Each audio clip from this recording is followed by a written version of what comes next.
ಸ್ನೇಹಿತರೆ ನಮಸ್ತೆ. ನಾನು ಈಶ್ವರನ್ ಪ್ರೀತಿರ್ತ ಮಾತಾಡ್ತಾ ಇರೋದು. ಸಾವಯವ ಕೃಷಿಕ ಕೂಡ್ಲಿಗೆರೆ. ಆ್ಯಕ್ಚುಲಿ ನಮ್ಮ ನೇಟಿವ್ ಪ್ಲೇಸ್ ಚಿತ್ರದುರ್ಗ ಆಗಿರೋದ್ರಿಂದ ನಾವು ಚಿತ್ರದುರ್ಗಕ್ಕೆ ಶಿಫ್ಟ್ ಆಗಿ 1 ವರ್ಷ ಆಗಿದೆ. ಕೂಡ್ಲಿಗೆರೆಲ್ಲೂ ಮನೆ ಜಮೀನು ಎಲ್ಲ ಇದೆ.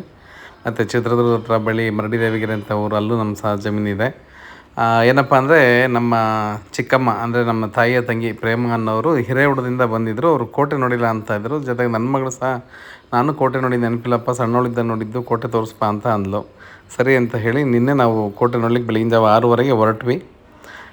ಚಿತ್ರದುರ್ಗ ಕೋಟೆ ಬಗ್ಗೆ ಸಾವಿರಾರು ವೀಡಿಯೋಗಳು ಯೂಟ್ಯೂಬಲ್ಲಿದೆ ಆಲ್ರೆಡಿ. ನಾನು ಅದ್ರ ಬಗ್ಗೆ ಮಾತಾಡ್ತಾ ಇಲ್ಲ. ಆದರೆ ನಾನು ಮಾತಾಡ್ಲಿಕ್ಕೆ ಹೊರಟಿರೋದು, ನಾವೇನು ಎಂಟ್ರಿ ಆದ್ವಿ 6:30ಗೆ, ಅಲ್ಲಿ ಸ್ಕ್ಯಾಮ್ ಮಾಡಬೇಕು ಅಂತಂದರು. ಅಲ್ಲಿ ಎಂಟ್ರಿ ಆಗಲಿಕ್ಕೆ ಒಬ್ರಿಗೆ 20 ರೂಪಾಯಿ ಮಾಡಬೇಕು ಅಂತಂದರು. ಆ್ಯಕ್ಚುಲಿ ಅದನ್ನು ನಾವೇನೋ ಒಂದಿಷ್ಟು ಗೊತ್ತಿತ್ತು ಮಾಡಿದ್ವಿ. ಸುಮಾರು ಜನ ಪರದಾಡ್ತಾಯಿದ್ರು, ಬೇರೆ ಬೇರೆ ಊರುಗಳಿಂದ ಬಂದಂಥವರು, ಅಥವಾ ಸ್ವಲ್ಪ ಇದ್ರ ಬಗ್ಗೆ ನಾಲೆಡ್ಜ್ ಇಲ್ದಿರೋ, ಟೆಕ್ನಾಲಜಿ ಬಗ್ಗೆ ನಾಲೆಡ್ಜ್ ಇಲ್ಲದವರು ಅದನ್ನು ಹೇಗೆ ಸ್ಕ್ಯಾನ್ ಮಾಡೋದು, ಏನು ಮಾಡೋದು ಅಂತೇಳಿ, ಕೆಲವ್ರಿಗೆ ಫೋನಲ್ಲಿ ದುಡ್ಡಿರಲಿಲ್ಲ, ಕೆಲವ್ರಿಗಿತ್ತು, ಹೀಗಾಗ್ತಾಯಿತ್ತು. ದಯವಿಟ್ಟು ಅದನ್ನೊಂದಿಷ್ಟು ಮ್ಯಾನ್ಯಲಾಗೂ ಮಾಡಬೇಕು ಮತ್ತು ಇದರಲ್ಲೂ ಮಾಡಬೇಕು ಅಂತ ನಾನು ಕೇಳ್ಕೊತಾ ಇರೋಂಥದ್ದು. ಜೊತೆಯಲ್ಲಿ ನಾನು ಹೇಳಲಿಕ್ಕೆ ಹೊರಟಿರೋ ಅಂಥದ್ದು, ಚಿತ್ರದುರ್ಗಕ್ಕೆ ಎಂಟ್ರಿನ ಆಗ್ತೀವಿ. ಎಂಟ್ರಿ ಆದಾಗ ನಮಗೆ ಆ ಕೋಟೆ ಬಾಗಿಲು ಅಂತ ಅನಿಸಲ್ಲ. ಒಂದು ಭಾಗದಲ್ಲಿ ಒಳಗಡೆ ಹೋಗಲಿಕ್ಕೆ ಮಾತ್ರ ಅವಕಾಶ ಸಿಗುತ್ತೆ. ನಿಜವಾಗ್ಲಾಗಲೇ ಕೋಟೆ ಒಳಗಡೆ ಬಾಗಿಲು ಎಂಟ್ರಿ ಆಗಲಿಕ್ಕೆ ಹೇಗಿತ್ತು ಏನು, ಎಲ್ಲರಿಗೂ ಒಂದು ಕಲ್ಪನೆ ಇರುತ್ತಲ್ಲ, ದ್ವಾರ ಬಾಗಿಲು ಅಂದರೆ ಏನಿರ್ಬೋದು ಅಂಥೇಳಿ ಅಂತ. ಆ್ಯಕ್ಚುಲಿ ಅದ್ರ ಬಂದುಬಿಟ್ಟು ಕಸ್ತೂರಿ ರಂಗಾಯಣ ಬಾಗಿಲು ಅಂತ ಹೇಳಿ ಕರಿತೀವಿ. ರಂಗಾಯಣ ಬಾಗಿಲು ಅಂತೇಳಿ ಇವತ್ತೇನು ಕರಿತೀವಿ, ಅದು ಮೊದಲನೇ ಗೇಟು ಅಂತ ಹೇಳ್ತಾರೆ. ಆ್ಯಕ್ಚುಲಿ ಮೇಲಿಂದ ಕೆಳಗಡೆ ಕಟ್ಕೊಂಡು ಹೋದ್ರೆ, ಕೆಳಗಡೆಯಿಂದ ಮೇಲೆ ಕಟ್ಕೊಂಡು ಹೋದ್ರೆ ಅನ್ನೋದು ಒಂದಿದು. ಸಾಮಾನ್ಯವಾಗಿ ಮೇಲಿಂದ ಕೆಳಗಡೆ ಕಟ್ಕೊತ ಬರ್ತಾರೆ ಎಲ್ಲರನ್ನು. ತಮ್ಮ ಅರಮನೆ, ಅಲ್ಲಿಂದ ಗುರುಮನೆ ಇರ್ಬೋದು, ದೇವಸ್ಥಾನಗಳಿರ್ಬೋದು, ಅಲ್ಲಿಂದ ಒಂದು ಸುತ್ತು, ಮತ್ತೊಂದು ಸುತ್ತು ವಿಸ್ತಾರ ಮಾಡ್ತಾ ಬರೋವಂಥದ್ದು ವಾಡಿಕೆ. ಹಾಗಾಗಿ ಇದನ್ನು ಹೇಳಲಿಕ್ಕೆ ಸರಳವಾಗಿ ಅಲ್ಲಿ ಗೈಡ್ಗಳೇನೋ ಇದ್ದಾರೆ. ಯಾರು ಗೈಡ್ಗಳು ಈ ಥರ ಹಿಂಗೆ ಗೋಡೆ ಕಟ್ಟಿದ್ರು ಹಾಗೆಲ್ಲ ಹೇಳೋದು ಮಾಡ್ತಾರೆ. ಒಂದಿಷ್ಟು ಇತಿಹಾಸ ಹೇಳ್ತಾರೆ, ಇಲ್ಲ ಅಂತಲ್ಲ. ನಾನು ಹೊರಟಿರೋ ಅಂಥದ್ದು ಈ ಇತಿಹಾಸದ ಬಗ್ಗೆ ಯಾವುದನ್ನು ಚಿತ್ರಣದ ಮೂಲಕ ಯಾಕೆ ತೋರಿಸ್ಲಿಕ್ಕಾಗಲ್ಲ ಅಂತ. ಅದಾದಮೇಲೆ ಈಗ ನೋಡ್ತಾ ಇರೋಂಥದ್ದು ಪ್ರಸ್ತುತ ಈ ಬೀಸೆಕಲ್ಲು, ಮದ್ದು ಅರಿಯುವ ಕಲ್ಲುಗಳು ಅಂತ ಇದೆ. ಈ ಮದ್ದು ಅರಿಯುವ ಕಲ್ಲುಗಳಿಗೆ ಅಟ್ಲೀಸ್ಟ್ ಇವತ್ತಿನ ತಂತ್ರಜ್ಞಾನ ಉಪಯೋಗಿಸ್ಕೊಂಡು ಹೇಗೆ ಮಾಡ್ತಿರ್ಬೋದು ಅಂಥೇಳಿ ಯಾರಿಗೂ ಅದನ್ನು ಕಂಡುಹಿಡಿಲಿಕ್ಕಾಗಿಲ್ಲ. ಇದೊಂದು ಪ್ರಯೋಗ ಮಾಡಿ ಬಿಟ್ಟರೋ ಇದು. ಯಾಕಂದರೆ ಆನೆ ಕೈಲಿ ತಿರುಗಿಸ್ತಾ ಇದ್ರು ಅಂತಾರೆ. ಆನೆ ಅಲ್ಲಿ ತಿರುಗ್ಲಿಕ್ಕೆ ಜಾಗನೇ ಇಲ್ಲ, ಯಾಕಂದ್ರೆ ಒಂದು ಬಂಡೆ ಅಡ್ಡ ಇದೆ, ನೋಡ್ತಾ ಇರ್ಬೋದು. ಅಲ್ಲದ ಅರ್ಧ ಅಡಿ ಮಾತ್ರ ಜಾಗ ಇದೆ. ಆ ಜಾಗದಲ್ಲಿ ಆನೆಗಳು ಹೇಗೆ ಓಡಾಡ್ತಾ ಇತ್ತು ಅನ್ನೋದು ಇದು. ಇಲ್ಲ ಕೋಣಗಳು ಓಡಾಡ್ತಿದ್ವು ಅಂತಾರೆ. ಕೋಣಗಳು ಸಹ ಓಡಾಡ್ಲಿಕ್ಕೆ ಸಾಧ್ಯ ಇಲ್ಲ ಅಲ್ಲಿ. ಹಾಗಾಗಿ ಮತ್ತು ಇಳಿದೋಗಿ ಕೆಳಗಡೆ ತಿರುಗಲಿಕ್ಕೆ ಯಾವುದು ಪ್ರಾಣಿಗಳು ಇಳಿದೋಗಿ ಆರಾಮಾಗಿ ಹತ್ತಲಿಕ್ಕೆ ಅವಕಾಶ ಇಲ್ಲ. ಸಣ್ಣ ಕಿರಿದಾದ ಜಾಗ ಇದೆ, ಸುಮಾರು ಒಂದು 2 ಅಡಿ ಅಷ್ಟೇ ಆಗಲಿಕ್ಕಿರೋಂಥ ಒಂದಿಷ್ಟು ಜಾಗಗಳಿರೋಂಥದ್ದು. ಹಾಗಾಗಿ ಯಾವ ತಂತ್ರಜ್ಞಾನ ಉಪಯೋಗಿಸ್ಕೊತ ಇರ್ಬೋದು ಏನು, ಅದ್ರ ಬಗ್ಗೆ ಇವತ್ತು ಎಷ್ಟೊಂದು ನಾವು ನೋಡ್ತಾ ಇರ್ತೀವಿ ಜಿಯೋಗ್ರಫಿಕ್ ಚಾನಲ್ಗಳಲ್ಲಿ. ಬೇರೆ ಬೇರೆ ಪಿರಮಿಡ್ಗಳು ಹೇಗೆ ಕಟ್ಟಿರ್ಬೋದು, ಏನು ಮಾಡಿರ್ಬೋದು ಅಂತ ಅವ್ರು ಪ್ರಯೋಗ ಮಾಡಿ ನೋಡ್ತಾನೆ ಇರ್ತಾರೆ. ಆ ನಿಟ್ಟಿನಲ್ಲಿ ಜೊತೆಯಲ್ಲಿ ನೋಡ್ತಾ ಇರ್ಬೋದು, ನವಿಲುಗಳೆಲ್ಲ ಸಂಖ್ಯೆ ತುಂಬ ಚೆನ್ನಾಗಿದೆ ಮತ್ತು ಧೈರ್ಯವಾಗಿ ಸಹ ಓಡಾಡ್ತಾ ಇರ್ತಾರೆ ಮನುಷ್ಯರು. ಇದೊಂದು ಸಂತೋಷದ ವಿಚಾರನೇ, ಯಾರೂ ಅದಕ್ಕೆ ಅಪಾಯ ಮಾಡಿಲ್ಲ ಅನ್ನೋದು ನನಗೆ ತುಂಬ ಸಂತೋಷದ ವಿಚಾರ. ಜೊತೆಯಲ್ಲಿ ಕೋಟೆಗೆ ಎದುರು ಭಾಗವಾಗಿ ನೀವು ನೋಡ್ತಾ ಇರ್ಬೋದು, ಆ ಬಿಲ್ಡಿಂಗ್ಗಳೆಲ್ಲದನ್ನು ಸುತ್ತಲೂ ಸುಮಾರಷ್ಟು ಜಾಗಗಳು ಮುಚ್ಚಾಕೊಂಡು ಹೋಗ್ಬಿಟ್ಟಿದ್ದಾರೆ. ಕೋಟೆ ಎಲ್ಲಿ ಅಂತಲೇ ಕಾಣಿಸೋದೇ ಇಲ್ಲ, ಹಾಗೆ ಮುಚ್ಕೊಂಡು ಹೋಗಿದೆ. ಸುಮಾರು ಗಿಡ ಮರಗಳಿರ್ಬೋದು, ಮನೆಗಳಿರ್ಬೋದು, ಸುತ್ತಲಿರೋಂಥದ್ದು ತುಂಬ ಹತ್ತಿರವಾಗಿ ಇವನ್ನ ಕಟ್ಟಿಬಿಟ್ಟಿದ್ದಾರೆ. ಹಾಗಾಗಿ ಅದಕ್ಕೆ ಏನಾದರೂ ರೂಲ್ಸ್ ಇದ್ದರೆ ಅದನ್ನೇನಾದರೂ ಇದೆಯಾ ಮಾಡ್ಬೋದಾಗಿತ್ತು. ಜೊತೆಗೆ ಇದು ಎಣ್ಣೆ ಕೊಳ ಅಂತೇಳಿ ಪರಿಚಯ ಮಾಡಿಕೊಡ್ತಾರೆ ನಮಗೆ. ಇಲ್ಲಿ ಎಣ್ಣೆ ತುಂಬಿಸ್ತಾಯಿದ್ರು. ಜೊತೆಗೆ ಈ ಕಡೆ ಸಣ್ಣ ಕೊಳ ಡೈಲಿ ಯೂಸ್ ಮಾಡಲಿಕ್ಕೆ ಒಂದು, ಮತ್ತು ಸ್ಟಾಕ್ ಮಾಡಲಿಕ್ಕೆ ಒಂದು ಅಂತೇಳಿ ತೋರಿಸ್ತಾರೆ. ಮತ್ತು ಈ ಪಂಜನ್ನು ಹಚ್ತಾಯಿದ್ರು ಅಂತ ಅಲ್ಲಿ ಕೂತಿರೋ ಒಬ್ಬರು ಗೈಡ್ ಯಾರೋ ಹೇಳ್ತಾಯಿದ್ರು, ಇದು ಪಂಜನೆಲ್ಲ ಇಲ್ಲಿ ಹಚ್ತಾಯಿದ್ರು ಈ ಜಾಗದಲ್ಲಿ, ಮಶಾಲ್ ಅಂತ ಏನು ಕರಿತೀವಲ್ಲ ಅದನ್ನ ಹಚ್ಚೋದು ಅಂತೇಳಿ. ಇವತ್ತು ಮಶಾಲ್ಗಳು ಇವತ್ತಿಗೂ ಸಹ ಸಿಗುತ್ತೆ. ಅದನ್ನು ಒಂದನ್ನು ಅಲ್ಲಿ ಒಂದು ಫಿಕ್ಸ್ ಮಾಡಿಟ್ಟು ಅದನ್ನು ಒಂದು ತೋರಿಸ್ಬೋದಾಗಿತ್ತು. ಈ ಥರ ಮಶಾಲ್ ಅಂದರೆ ಈ ಥರ, ಇದಕ್ಕೆ ಎಣ್ಣೆ ಹಾಕಿದ್ರೆ ಅದು ಈ ಥರ ಉರಿಯುತ್ತೆ ಅಂತೇಳಿ. ಮಕ್ಳಿಗೆ ಗೊತ್ತಿಲ್ಲ. ದೀಪ ಉರಿಸಿದ್ರೆ ದೀಪ ಹಿಂಗೆ ಇಡ್ತಾರೆ, ದೇವ್ರ ಮನೇಲಿ ಮಾತ್ರ ದೀಪ ನೋಡಿರ್ತಾರೆ ಇವತ್ತಿನ ಮಕ್ಕಳು, ಕೆಲವರು ಅದನ್ನೂ ನೋಡಿರಲ್ಲ. ಹಾಗಾಗಿ ಅದ್ರದ್ದು ಅವ್ರಿಗೆ ಕಲ್ಪನೆಯೇ ಬರಲ್ಲ. ಹಾಗಾಗಿ ಅದನ್ನು ಮಾಡಿ ತೋರಿಸೋ ಅಂಥದ್ದು ಒಂದು ವ್ಯವಸ್ಥೆ ಮಾಡ್ಬೋದಾಗಿತ್ತು. ಜೊತೆಗೆ ನೀರನ್ನ ಅದು ಒಳಗಡೆ ಹೋಗ್ದಂಗೆ 2 ಲೈನ್ಗಳು ಹಾಕಿದ್ದಾರೆ ಬಂಡೆ ಮೇಲೆ. ಅದು ನೀರು ಒಳಗಡೆ ವಾಸ ಮಾಡ್ತಿದ್ದವ್ರಿಗೆ ಅಲ್ಲಿ ಇದಿಲ್ಲ ಅಂತ. ಆದರೆ ಕೆಲವರು ಮಕ್ಳು ಕೇಳೋದು, ಇಷ್ಟೊಂದೆಲ್ಲ ಟೆಕ್ನಾಲಜಿ ಕೋಟೆಗಳನ್ನ ಕಟ್ಟಿದಂಥವ್ರಿಗೆ ಸಣ್ಣ ಸಣ್ಣ ಮನೆಗಳನ್ನ ಕಲ್ಲಲ್ಲೇ ಕಟ್ಕೋಬೋದಾಗಿತ್ತಲ್ಲ, ರೂಮ್ಗಳ ಟೈಪ್ ಕಟ್ಕೋಬೋದಾಗಿತ್ತು, ಯಾಕೆ ಇವ್ರು ಬಂಡೆ ಸಂದಿಲಿ ಇರ್ತಾಯಿದ್ರು ಅಂತ ಹೇಳಿ ಅದನ್ನು ಕೇಳ್ತಾರೆ. ಆ ಸದ್ಯದ ವ್ಯವಸ್ಥೆಯಲ್ಲಿ ಆ ಥರ ಇರ್ಬೋದೇನೋ, ಅವ್ರಿಗೆ ಬೇರೆ ಮನೆಗಳು ಇದ್ದಿರ್ಬೋದೇನೋ ಗೊತ್ತಿಲ್ಲ. ಅದನ್ನು ಸಹ ಹೇಳಬೇಕಾಗುತ್ತೆ. ಜೊತೆಗೆ ಈ ಡೋರ್ಗಳೇನಿದೆಯಲ್ಲ, ದ್ವಾರ ಬಾಗಿಲು ಏನು ಕಾಣಿಸ್ತಾ ಇದೆಯಲ್ಲ, ಇದಕ್ಕೆ ಹೆಸರುಗಳನ್ನ ಹಾಕ್ಬೇಕಾಯ್ತು. ಅಲ್ಲಿ ಹೋದ್ಮೇಲೆ ಯಾರೋ ಗೈಡ್ ಹೇಳ್ತಾರೆ, ವೀರಭದ್ರನ ಬಾಗಿಲು, ರಂಗಾಯಣ ಬಾಗಿಲು ಈ ಥರ ಹೇಳ್ತಾರೆ. ಹಾಗಾಗಿ ಅದನ್ನು ಹೇಳೋವಂಥ ಒಂದು ಅಂದರೆ ಬೋರ್ಡ್ಗಳು ಹಾಕಿ ಅದ್ರ ಇತಿಹಾಸ ಅಲ್ಲಿ ಬರೀಬೋದಾಗಿತ್ತು. ಅಥವಾ ಆ ವ್ಯಕ್ತಿಯ ಚಿತ್ರಣ ಒಂದು ಗೊಂಬೆ ಮಾಡಿ ಅಲ್ಲಿ ಇಟ್ಬಿಟ್ಟು, ಕಸ್ತೂರಿ ರಂಗಪ್ಪ ಅಂದರೆ ಈ ಥರ ಇದ್ದಿರಬಹುದು, ಇವರು ಈ ಥರ ಒಂದು ಚಿತ್ರದುರ್ಗದ ಇತಿಹಾಸಕ್ಕೆ ಈ ಥರ ಸಪೋರ್ಟಾಗಿ ಮಾಡಿದರು, ಈ ಥರ ಅವ್ರ ಆಳ್ವಿಕೆಯಲ್ಲಿ ಇದ್ದು ಈ ಥರದ್ದೆಲ್ಲ ನಡೀತು ಅನ್ನೋದನ್ನು ಅವ್ರು ತಿಳಿಸಿ ಹೇಳ್ಬೋದಾಗಿತ್ತು. ಒಂದು ಸೈನ್ ಬೋರ್ಡ್ಗಳ ಮೂಲಕ ಅಥವಾ ಚಿತ್ರಗಳ ಮೂಲಕ ಹೇಳ್ಬೋದಾಗಿತ್ತು. ಆಮೇಲೆ ನೋಡ್ತಾ ಇದ್ದೀವಿ ಇಲ್ಲಿ ನಮಗೆ ಒನಕೆ ಓಬವ್ವನ ಕಿಂಡಿನಲ್ಲಿ ಆಗೋವಂಥದ್ದು. ಈ ಕಡೆ ದೊಡ್ಡ ಕಿಂಡಿ ಇದೆ, ಈ ಕಡೆ ಸಣ್ಣ ಕಿಂಡಿ ಇದೆ. ಈ ಕಡೆ ದೊಡ್ಡ ಕಿಂಡಿ ಯಾಕೆ ಇಷ್ಟೊಂದು ಜಾಗ ಇಟ್ಕೊಂಡು ಈ ಕಡೆ ಯಾಕೆ ಬರ್ತಾಯಿದ್ರು ಅನ್ನೋದು ಜನಗಳಿಗೆ ಕನ್ಫ್ಯೂಸ್ ಆಗುತ್ತೆ.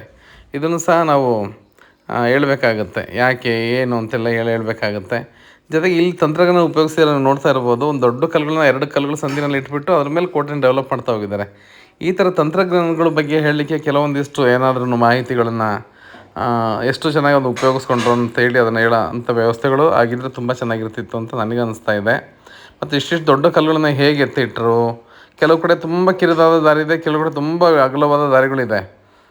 ಯಾಕೆ ಆ ರೀತಿಯಲ್ಲಿ ಇದಾಯಿತು ಅನ್ನೋದನ್ನು ಸಹ ವಿವರಿಸ್ಲಿಕ್ಕೆ ಹೇಳಲಿಕ್ಕೆ ಅಂದರೆ ತುಂಬ ಚೆನ್ನಾಗಿತ್ತು. ಮತ್ತು ಇಲ್ಲಿ ಬಂದಂಥ ಇವರು ಎಲ್ಲಿ ಬೀಡು ಬಿಟ್ಟಿದ್ದರು ಶತ್ರು ಸೈನಿಕರು, ಹೈದರಾಲಿ ಬಗ್ಗೆ ಕಥೆ ಹೇಳ್ತೀವಿ. ಅವ್ರು ಯಾವ ಜಾಗದಲ್ಲಿದ್ದರು, ಇವತ್ತಿನ ಚಿತ್ರದುರ್ಗದ ಯಾವ ಭಾಗದಲ್ಲಿದ್ದರು, ಅಥವಾ ಇಲ್ಲಿಯ ಜನಸಂಖ್ಯೆ ಏನಿದ್ದಿರ್ಬೋದು ಅವತ್ತು ಅನ್ನೋದನ್ನು ತಿಳಿಸ್ಬೇಕಾಗತ್ತೆ. ಈ ಥರದ ವಿಷಯಗಳನ್ನು ನಾನು ಅವರು ಪುರಾತನ ಇಲಾಖೆಯವರಾಗಿರ್ಬೋದು, ಅವ್ರು ಇದು ಮಾಡ್ಬೋದು ಅಂತ ಹೇಳ್ಬೋದು. ಜೊತೆಗೆ ಇಲ್ಲೇನಾಗಿದೆ ಅಂದರೆ ಫಾರೆಸ್ಟ್ ಡಿಪಾರ್ಟ್ಮೆಂಟ್ ಇರ್ಬೋದು ಏನೋ ಗೊತ್ತಿಲ್ಲ, ಮರ ಗಿಡಗಳನ್ನ ತುಂಬ ಚೆನ್ನಾಗಿ ಬೆಳೆಸಿದ್ದಾರೆ. ಆದರೆ ಆ ಮರ ಗಿಡಗಳು ಬೆಳೆದು ಏನಾಗಿದೆ ಇವತ್ತು ಅಂತಂದರೆ ಆ ಕೋಟೆಗಳು ಗೋಡೆನೇ ಕಾಣಿಸ್ತಾ ಇಲ್ಲ ನಮಗೆ. ಹಾಗಾಗಿ ಸಣ್ಣ ಸಣ್ಣ ಗಿಡಗಳು ಬೆಳೆಸ್ಲಿಕ್ಕೆ ವ್ಯವಸ್ಥೆ ಇದೆ, ಹೊಂಗೆ ಮರಗಳು ಅಂಥ ಸಣ್ಣ ಸಣ್ಣ ಮರಗಳನ್ನ ಬೆಳೆಸ್ಲಿಕ್ಕೆ ಅವಕಾಶ ಇತ್ತು. ಆ ಥರದ್ದು ಬೆಳೆಸಿ ಪ್ರಕೃತಿನ ಕಾಪಾಡಿಕೊಂಡು ಆ ಗೋಡೆಯ ಚಿತ್ರಣಗಳನ್ನು, ಯಾಕಂದರೆ ಸುಮಾರು ಕಡೆ ಗೋಡೆಗಳೆಲ್ಲ ಲೂಸ್ ಆಗ್ತಾಯಿದೆ ಇತ್ತೀಚೆಗೆ. ನಾನು ನೋಡ್ತಿದ್ದಾಗ, ನಾನು ಕಳೆದ 30-40 ವರ್ಷಗಳಿಂದ ನೋಡ್ತಾ ಇದ್ದೀನಿ. ಅವತ್ತೆಲ್ಲ ಇಷ್ಟೊಂದು ಗಿಡ ಮರಗಳು ಇರಲಿಲ್ಲ. ಆ ಗಿಡ ಮರಗಳು ಬೇರುಗಳು ದಾಟ್ತಾ ಇರೋದ್ರಿಂದ ಗೋಡೆಗಳು ಲೂಸ್ ಆಗ್ತಾಯಿದೆ. ಹಾಗಾಗಿ ಅದನ್ನು ಒಂದು ವ್ಯವಸ್ಥೆ ಇವತ್ತಿನ ಬೇರೆ ಬೇರೆ ದೇಶಗಳಲ್ಲಿ ಎಷ್ಟು ಚೆನ್ನಾಗಿ ಮಾಡಿರ್ತಾರೆ. ಒಂದು ಸಣ್ಣ ಸಣ್ಣ ಒಂದು ಏನೊಂದು ಅರ್ಧ ಎಕರೆನಲ್ಲ ಒಂದು ಕೋಟೆ ಕಟ್ಕೊಂಡಿದ್ರೆ ಅದನ್ನೇ ಒಂದು ಪ್ರವಾಸಿ ತಾಣವಾಗಿ ತೋರಿಸ್ತಾ ಇದ್ದಾರೆ ಯುರೋಪ್ ಕಂಟ್ರಿಗಳಲ್ಲೆಲ್ಲ ಆ ಥರ. ಮತ್ತು ಇದು ಏಕನಾಥೇಶ್ವರಿ ದೇವಸ್ಥಾನ ಸಹ ನಮಗೆ ಅದರಿಂದ ಒಂದು ಕಲ್ಪನೆ ಕೊಡುವಂಥದ್ದು. ಇದು ಏಕನಾಥೇಶ್ವರಿ ಅಂತಂದರೆ ಮಧುಕರ ನಾಯಕನ ಮನೆ ದೇವರಾಗಿತ್ತು, ಉಚ್ಚಂಗಿ ಎಲ್ಲಮ್ಮ ಅಂತಾರೆ. ಅದು ಆದಮೇಲೆ ಏಕನಾಥೇಶ್ವರಿನ ಮಾಡಿಕೊಂಡ್ರು ಅಂತ ಹೇಳ್ತಾರೆ. ಅದಾದಮೇಲೆ ಇದ್ದಂಥ ಈ ಮನೆ ಏನಿದೆಯಲ್ಲ ಇದನ್ನು ಅಂಗಡಿಯಾಗಿ ಮಾಡ್ಕೊಂಡಿದ್ದಾರೆ. ಇಲ್ಲೂ ಸಹ ತುಂಬ ದುಬಾರಿನೇ ಪದಾರ್ಥಗಳು. ₹5 ಚಿಪ್ಸ್ನ ₹20 ಮಾರೋವಂಥದ್ದು ಅಥವಾ ಹೀಗೆ ತುಂಬ ನಡೀತಾ ಇದೆ. ಪಾಪ ಅದು ಬೆಟ್ಟದ ಮೇಲೆ ಹೊತ್ಕೊಂಡು ಬರಬೇಕು. ಅದ್ರ ಬಗ್ಗೆ ನಾನು ಕಂಪ್ಲೇಂಟ್ ಮಾಡ್ತಾ ಇಲ್ಲ. ನಾನು ಹೇಳ್ತಾ ಇರೋಂಥದ್ದು ಇನ್ನೊಂದಿಷ್ಟು ಸರಿಯಾದ ಮಾಹಿತಿ ಬೋರ್ಡ್ಗಳನ್ನು ಅಲ್ಲಿ ಹಾಕೋದ್ರಿಂದ ಅನುಕೂಲ ಆಗ್ತಾಯಿತ್ತೇನೋ ಅನ್ನೋದು ನನ್ನ ಅಭಿಮತ ಅಂತ ಹೇಳ್ಬೋದು ಅಷ್ಟೇನೆ. ಆಮೇಲೆ ಈ ರೀತಿಯ ಇದೇನು ಓಕ್ಲೆ ಹೊಂಡ ಅಂತೇಳಿ ಕರೀತಾರೆ, ಇದನ್ನು ಅದಕ್ಕೊಂದು ಅಲ್ಲಿ ಕೆಳಗಡೆ ಒಂದು ಬೋರ್ಡ್ ಹಾಕಿ ಅದನ್ನು ಇದು ಮಾಡೋವಂಥದ್ದು.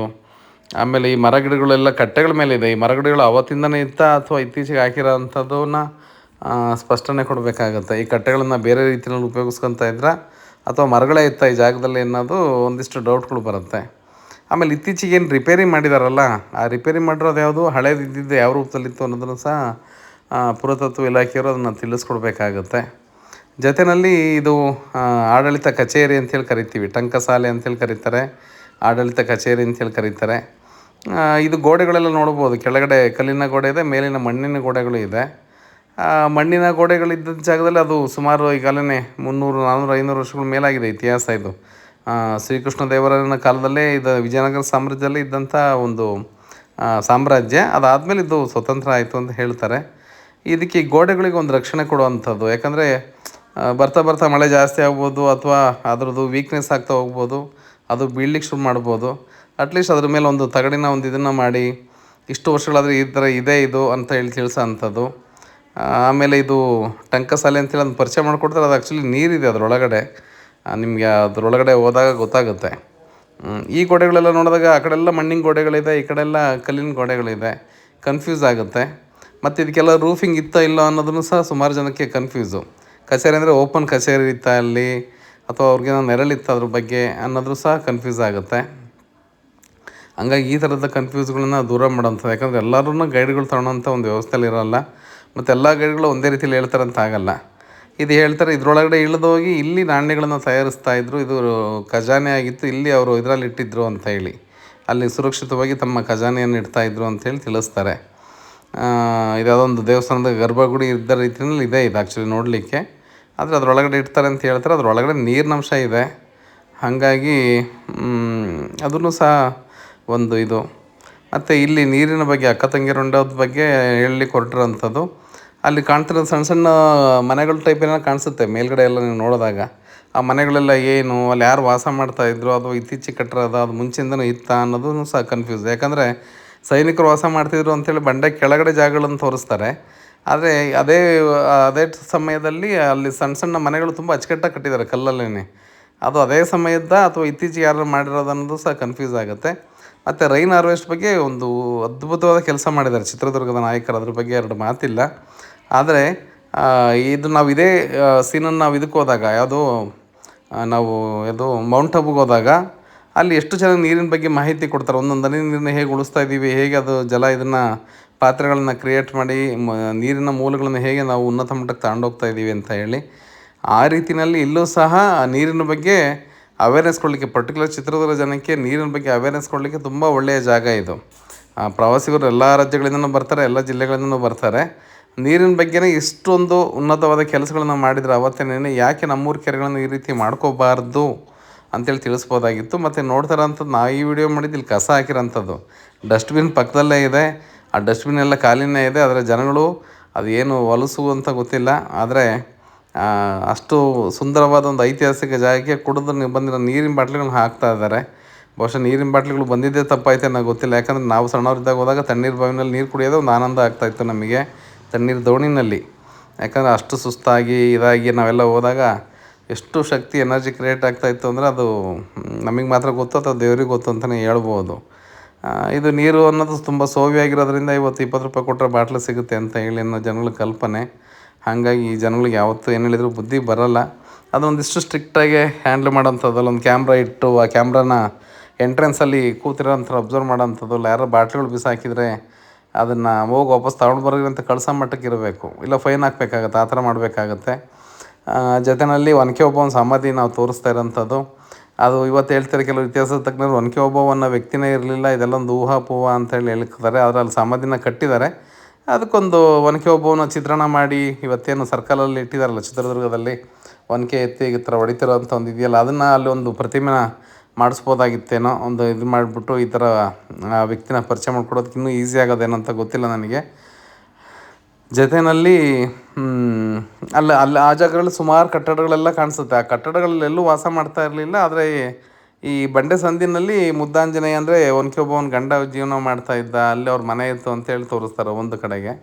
ಮತ್ತು ಇದು ಕೋಟೆಯಿಂದ ಹೊರಡೆ ಹೋಗೋಂಥ ಮತ್ತೊಂದು ಎಂಟ್ರೆನ್ಸು. ಈ ಬಾಗಿಲು ಕಡೆಯಿಂದ ಅವನು ಹೈದರಾಲಿ ನಮಗೆ ಅಟ್ಯಾಕ್ ಮಾಡಿದ್ದು ಅನ್ನೋದನ್ನು ಅಲ್ಲೊಂದು ಯಾವುದೋ ಒಂದು ಸೈನ್ ಬೋರ್ಡಲ್ಲಿ ಅಥವಾ ಒಂದು ಫ್ಲೆಕ್ಸಿ ಮಾಡೋ ಅಥವಾ ಅದೇನೋ ತೋರಿಸ್ಬೇಕಾಗಿತ್ತು. ಆ ಕೋಟೆ ಒಂದು ಈ ಬಾಗಿಲನ್ನ ಮುಚ್ಚಿದ್ದಾರೆ, ಏನು ಕಾಣಿಸ್ತಾ ಇದೆ, ಈ ಬಾಗಿಲನ್ನ ಮುಚ್ಚಿದ್ದಾರೆ. ಅವನು ಯಾವ ಮಾರ್ಗದಲ್ಲಿ ಆ ಕಡೆಯಿಂದ ಬಂದ ಏನು ಅದನ್ನೆಲ್ಲ ಹತ್ತು ನೋಡ್ಲಿಕ್ಕೆ ಅಲ್ಲೆಲ್ಲ ಗಿಡ ಗಂಟೆಗಳೆಲ್ಲ ಬೆಳೆದಿರೋದ್ರಿಂದ ನಮಗಲ್ಲೇನು ಕಾಣಿಸ್ತಾ ಇಲ್ಲ ಅವ್ನು ಯಾವ ಭಾಗದಿಂದ ಅಟ್ಯಾಕ್ ಮಾಡೋಕ್ಕೆ ಬಂದಿದ್ದ ಅಂಥೇಳಿ ಅಂತ. ಜೊತೆ ತಣ್ಣೀರು ದೋಣಿ ಯಾವಾಗಲೂ ತುಂಬ ಜುಳು ಜುಳು ಅಂತೇಳಿ ಶಬ್ದ ಮಾಡ್ತಾ ಹರಿತಾ ಇತ್ತು ನಾವು ಸಣ್ಣವರಿದ್ದಾಗ. ಈಗ ನೋಡ್ತಾ ಇರ್ಬೋದು ಪೂರ್ತಿ ಬತ್ತೋಗಿ 1-2 ಕೊಡಗಳು ಮಾತ್ರ ನೀರು ನಿಂತಿದೆ ಆ ಜಾಗದಲ್ಲಿ.